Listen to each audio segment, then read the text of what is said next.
everyone. In today's lecture, we will see about the woven structure part कि कौन-कौन से weave designs होते हैं, उनको किस तरीके से कंस्ट्रक्ट करते हैं, क्या इंपॉर्टेंट होता है अगर आप गेट के एग्जामिनेशन पॉइंट ऑफ व्यू से या आप दूसरे भी एग्जामिनेशन गवर्नमेंट के उसके हिसाब से देख रहे हो तो क्या चीज़ें ज़रूरी होती हैं।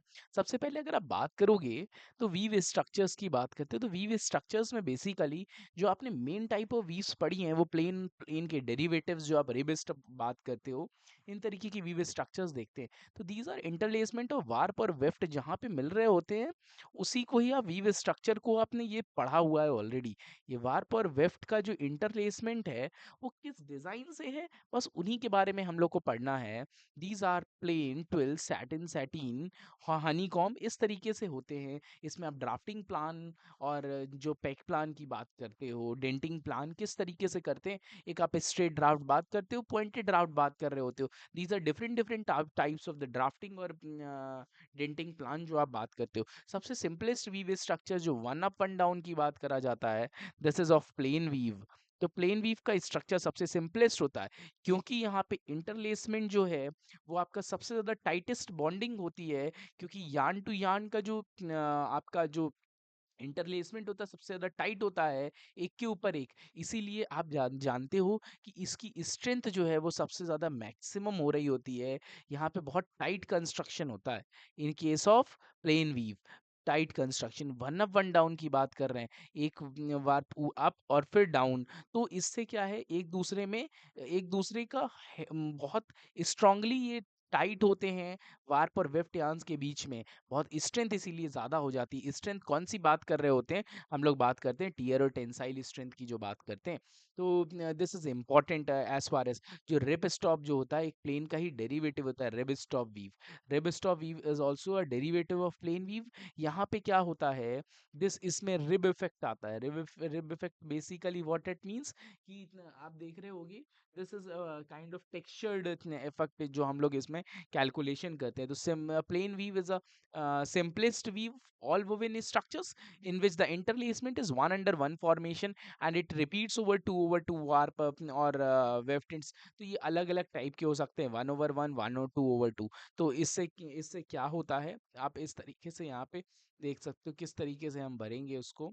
तो यहाँ पे आप देखोगे तो ये वन अप वन डाउन से आप किस भी तरीके से बनाना चाहो तो इस तरीके से आप उसको इंटरलेस करके बना सकते हो। ट्विल वीव में क्या होता है आप अपने देखते हो डायगोनल लाइंस। तो डायगोनल लाइंस का फॉर्मेशन जो है वो आपके ट्विल वीव में हो रहा होता है। यहाँ पे हम लोग इस तरीके से देख रहे होते हैं। तो दिस इज इम्पॉर्टेंट।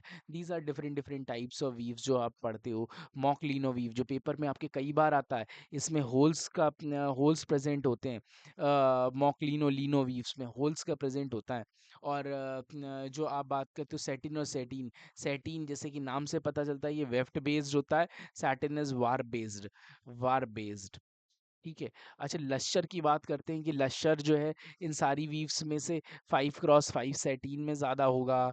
किस में ज़्यादा होगा लश्कर उसकी बात करते हैं तो ये 5x5 सेटीन में मैक्सिमम लश्कर पाया जाता है अगर आप इन दो तीन तरीके के वीव स्ट्रक्चर्स को कंसीडर कर रहे होते हो।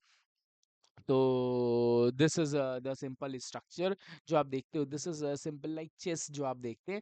तो this is used for muslin canvas sari shirting suitings इस तरीके से आप कैलकुलेशन करते हो। ये चीज़ें बहुत इंपॉर्टेंट है अगर आप गेट के पॉइंट ऑफ व्यू से समझ रहे हो तो।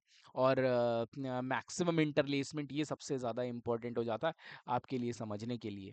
अच्छा अगर आप बात करते हो दिस इज रिब स्ट्रक्चर्स जो हम लोग ने बात की थी वार्प रिब। तो इसमें क्या है जैसे आप ये देख रहे हो वार बेस्ड है। तो ये यही रिब है। Rib is nothing but it is a derivative of plain weave. तो आप यहाँ पे देखो दो ये two up two down two up two down two up two down इस तरह से हम कर रहे हैं। ये वार बेस्ड है। वेफ्ट बेस्ड किस तरीके से होती है ये वेफ्ट बेस्ड आप बात कर रहे हो। और इससे इससे क्या होता है इससे टीयर स्ट्रेंथ और ज़्यादा इंप्रूव हो जाती है। क्यों क्योंकि आपका बहुत ज़्यादा टाइट है मतलब आप टेक्सचर की बात करोगे तो इसीलिए ये जो आप बैलिस्टिक्स में बात करते हो तो रिब स्टॉप वीव स्ट्रक्चर्स को हम यूज कर रहे होते हैं। वार्प और weft rib both side rib भी होती है जहाँ पे रिब इज नथिंग बट एक आप मोटा धागे की जो बात करते हो it is of hide in your yarn in both warp और weft sides after a particular interval of yarns. तो एक बॉक्स टाइप स्ट्रक्चर यहाँ पे बन के आ जाता है आपका बॉक्स टाइप। ये मान लो ये आपके रिब इफेक्ट है, रिब यार्न है, तो आप इसको यहाँ पे बॉक्स स्ट्रक्चर बन के आता है। This is box type structures. तो ये दीज आर रिब यार्न्स। ये इनकी स्पेसिंग जो है वो इक्वल होती है इन रिब स्टॉप वीव। तो इनका टेक्सचर जो है दिस इज यूज्ड। तो आप इनको अलग अलग एप्लीकेशंस में यूज़ करते हो। जो पेपर में क्वेश्चंस आते हैं वो किस तरीके से आपका क्या एप्लीकेशन होता है। आप जो रिब वीव है वहाँ पे आपकी स्ट्रेंथ ज़्यादा होती है। जो प्लेन और प्लेन के डेरिवेटिव है उन सब में ही आपकी स्ट्रेंथ की एक एडवांटेज होती है। अगर आप अदर एडवांटेजेस की बात करोगे, मॉकलिनो में होल्स होता है, और जो आप कहाँ कहाँ पे कौन कौन सी वीव, तो वीव वर्सेस उसका एप्लीकेशन वो इंपॉर्टेंट हो जाता है समझने के पॉइंट ऑफ व्यू से। मैट वीव की अगर हम बात करते हैं तो जो आप मैट वीव में बात कर रहे हो, तो ये प्लेन वीव को वार पर वेफ्ट में अगर आप एक्सटेंड कर देते हो तो ही ये आपका मैट वीव बन जाता है। This is the square type appearance both sides में जो होते हैं। ये 2x2 मैट का स्ट्रक्चर दिया हुआ है। This is 2x2 mat structures, जिसको कि हम लोग बास्केट वीव भी बोलते हैं, हॉप्सेक वीव भी बोल रहे होते हैं। तो basket is also a derivative of plain weave जो बात करते हैं, बस 2x2। ये एक दूसरी वीव है जिसमें डायगोनल लाइन फॉर्मेशन होता है। 12 वीव की हम कैलकुलेशन करते हैं, 12 वीव। इनका इंटरलेसमेंट पैटर्न इस तरीके से ऑर्नामेंटल पर्पस के लिए इसको यूज़ करते हैं। आप इसमें ब्लैंकेट्स हो गया, शर्टिंग्स और सॉफ्ट फर्निशिंग्स में इसको यूज़ करते हो। किस तरीके से बन रहा होता है वो चीज़ें थोड़ा हम लोग देख के चलेंगे इसमें। जैसे आप ये देखो 12 वीव में है, तो ये डायगोनल लाइन का फॉर्मेशन आप यहाँ पे देख रहे हो कि किस तरीके से यहाँ पे डायगोनल लाइन का फॉर्मेशन हो रहा है। तो जैसे आप वार्प और वेफ्ट में देखोगे तो ये डायगोनल लाइन फॉर्मेशन ये इम्पोर्टेंट है। अच्छा, अगर हम आगे कैलकुलेशन करते हैं, if we talk about other aspects, तो 12 के बहुत तरीके के फॉर्म हो सकते हैं। जैसे अगर हमें भरना है, पेग प्लान इसका भरना है, ये बॉक्स स्ट्रक्चर अगर हम बनाते हैं इसका, तो आप किस तरीके से भरोगे इसमें। जैसे इफ वी कैलकुलेट 2 by 2 12, आपको 12 by 2 by 2 12 भरना है। This is the rough structure that I am telling to you.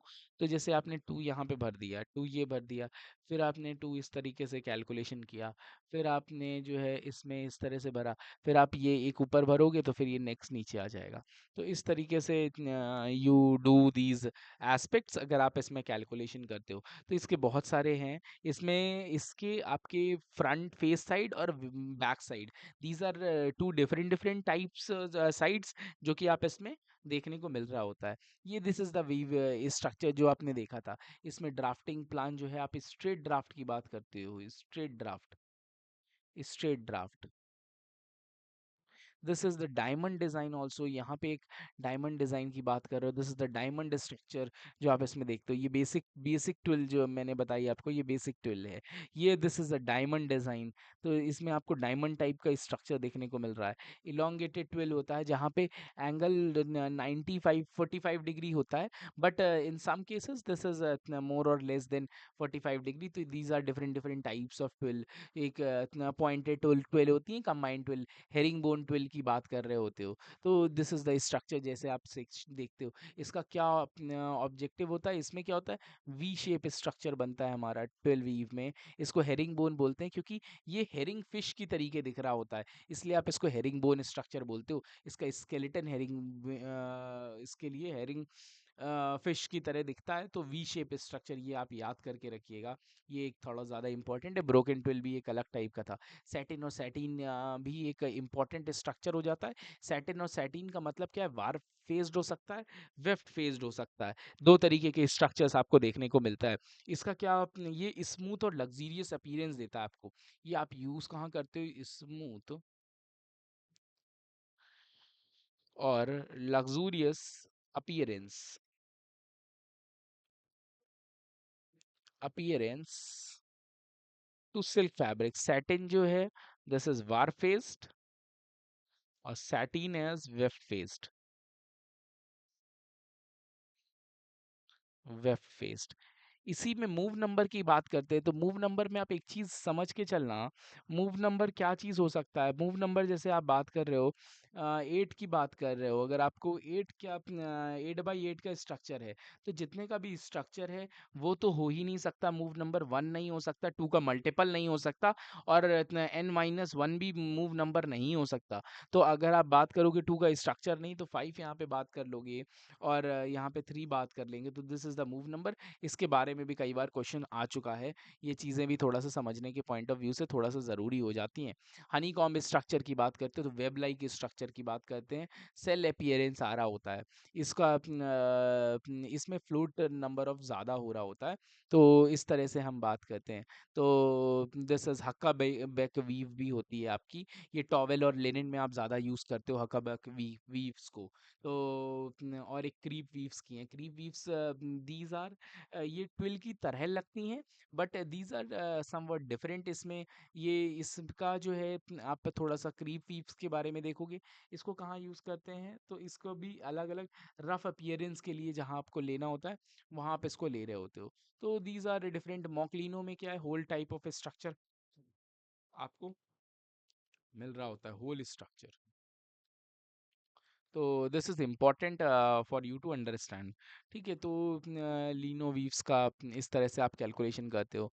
तो दिस इज़ मोर और less about this weave structures. I hope इसमें से समझ में आया होगा बेसिकली क्या इंपॉर्टेंट होता है, क्या चीज़ें समझनी होती हैं, इस हिसाब से हम लोग को देख रहे होते हैं। वीडियो यहाँ तक देखा है तो लाइक किए बिना मत जाना, यहाँ तक आए हो तो चैनल को सब्सक्राइब कर लो, it takes lot of effort to do all these things. और if you are interested you can look for our courses as well.